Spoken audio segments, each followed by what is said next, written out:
Of my many character flaws, the three that stand out for me the most are the fact that I interrupt people all the time, that I waffle on incessantly ad nauseum, and that I speak as if I'm an authority on subjects I know very little about. Fortunately for this channel, you're only really exposed to character flaw number 2, where free speech is concerned, you can comment freely below, free from my interruption, and where I speak in authority, really I'm just speaking from experience. So this is how I got to my kind of B- level of career achievement, could do better. But unfortunately, a few days ago, or maybe it was a week or so ago now, I responded to a comment somewhat flippantly, speaking as an authority on something I know little about, but also just getting the basic math wrong.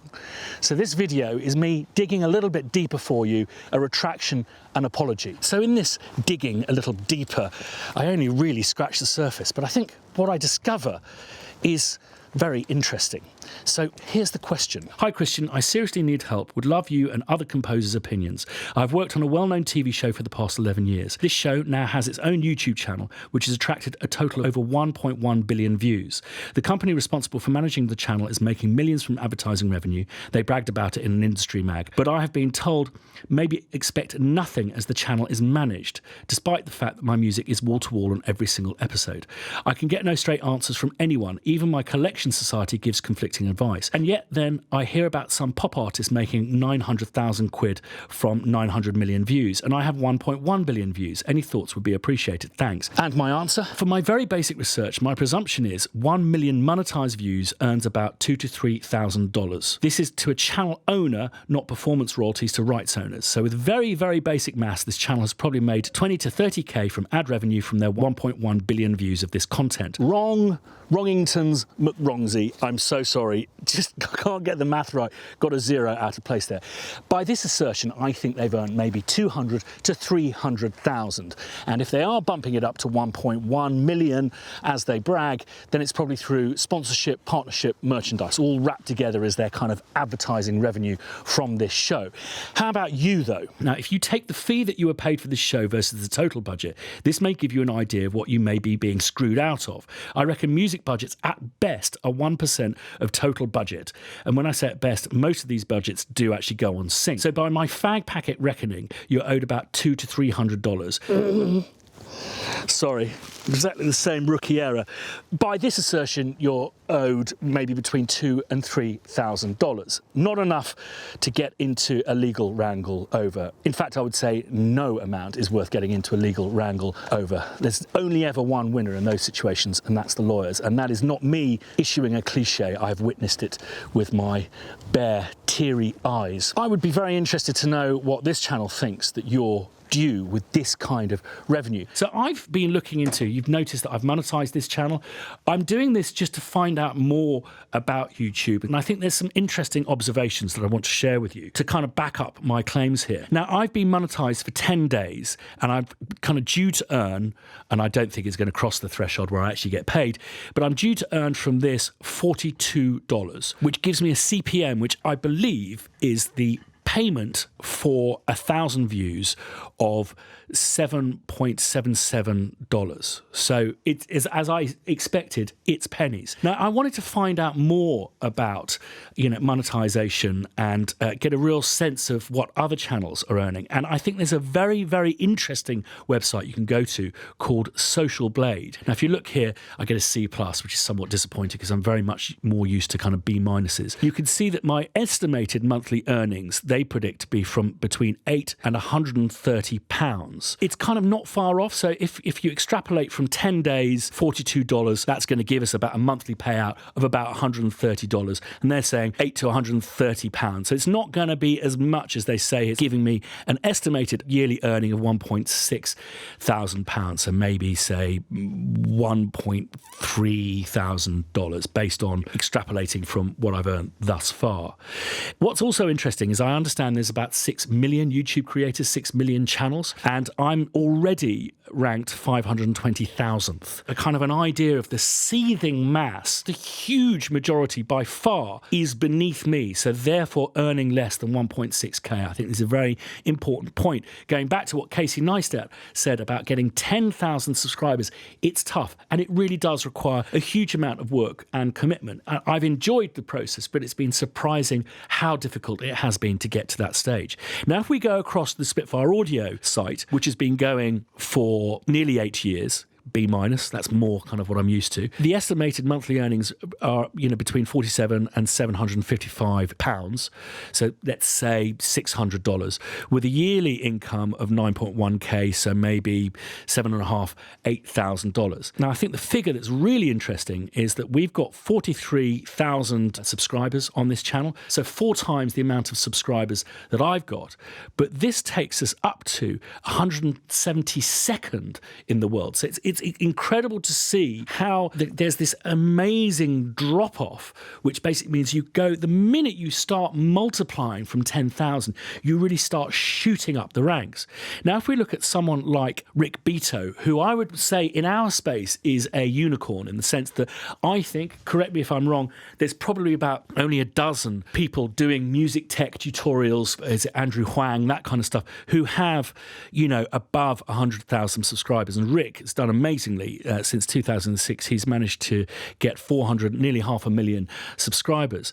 And you'll see there, that fires him up to 18,000th in the kind of the rankings of YouTube. But I just want to give you a sense of, is YouTube a viable career path within the music industry? Well, for me, it seems to match. It's not this great democratization. Yes, this great democratization we're always being sold, often by tech companies, that we're all going to become self-published, e-reading mini J.K. Rowlings. We have that right.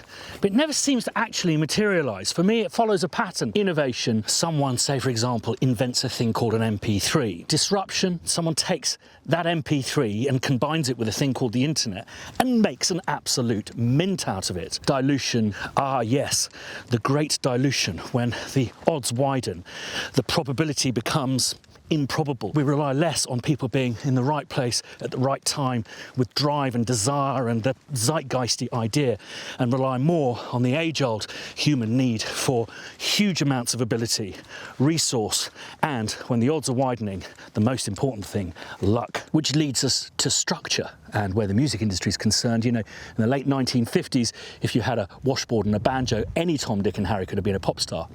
And so it followed that every Tom, Dick and Harry wanted to become a pop star, resulting in the dilution to where we are now, which is Beyonce up here in the stratosphere, someone enrolling in Brit School somewhere close to the bottom, and the arranger of Jessica for Top Gear somewhere in between. Hundreds of thousands of people kind of trying to get rich and famous from music, and just a tiny clutch of people, a minuscule number of people who have actually kind of made it. Now, if we go along to First We Feast, famous for Hot Ones, you'll see that these guys have 3.7 million viewers, and that shoots them up into the kind of 1,276th place, and they're going to be getting about 76k a month, and that's when you can see that you can probably start running a small business off these kind of earnings. The Philip DeFranco show. So he's kind of twice the number of subscribers as First We Feast, and suddenly he's in the kind of hundreds. He's 595th on YouTube. He's going to be earning about 1 million a year. Now, if you look at his setup, it's pretty similar in size to Spitfire. So I have an idea of what his kind of wage bill is going to be, but also he's got a huge amount of tech, massive space that he's rented. That is not going to put him into profit, that kind of earning.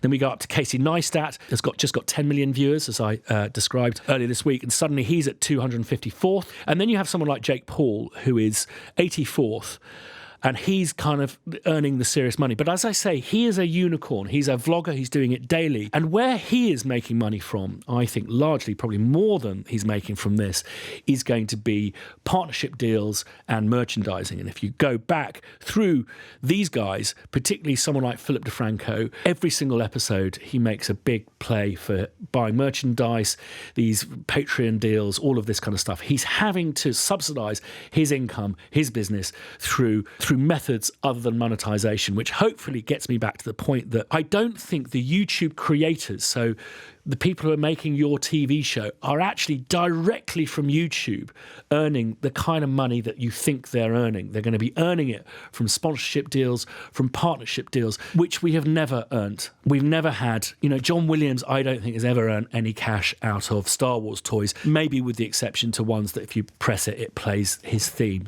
But I do think there are many, many questions to ask about YouTube. My main concern is that there are 6 million creators, as I say, and even of the guys who are in the hundreds, from what I can gather, there's very little music to picture being written. And I'm worried that yet again, we're writing ourselves out of this landscape because of our suspicion of new tech. I think it's the Wild West at the moment. I think it needs to be policed more, and I think that we need to fight for our rights. But I just don't understand how, in this current climate, we're going to connect people writing music to picture and YouTube creators, and that's something I'm fascinated about. So a question back to you. If any of you are YouTube creators, how do you license music for your YouTube channel? Do you subscribe to royalty free? Do you just grab stuff and kind of hope that you don't get copyright strikes? Do you grab stuff and allow it to be monetized by third parties? I just don't know YouTube well enough yet to understand how music is licensed for use. And do you have any kind of horror stories about a piece of music that you've written that's been lifted and has become hugely successful and you suspect someone else is profiting from? I'd be fascinated to hear your views. Please put comments below. And as I always say, this channel isn't really about these vlogs, these episodes. It's about the discussions that it sparks below. So if you're not checking out the comments, please do. Subscribe if you haven't subscribed so far. Hit like if you like what I do. And if you want to be notified the next time I put something up, hit that little bell icon. See you next time. For example, in the late 19th... So with music, for example... Oh, Oscar, out of the way, come on.